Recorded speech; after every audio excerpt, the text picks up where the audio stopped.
am Sakshi from BSc-IT first year batch 1. Today I am very glad to give on-board presentation on the topic architecture of DBMS. First, we know that what is architecture of DBMS.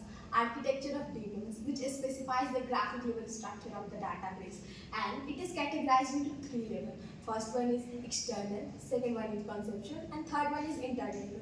First, we should understand what is external level. External level is the highest level of database abstraction.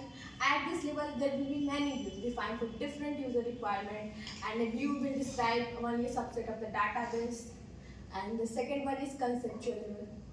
At this level of database abstraction, all the database entities and relationships among them include. Entities is a thing or object which has its own behavior, and conceptual views represent the entire database, and one conceptual view represents the entire database, and conceptual view is defined by conceptual schema, where conceptual schema hides the details of physical storage structures and concentrate on describing entities, data types, relationship, user operation, and constant. And third one is internal level.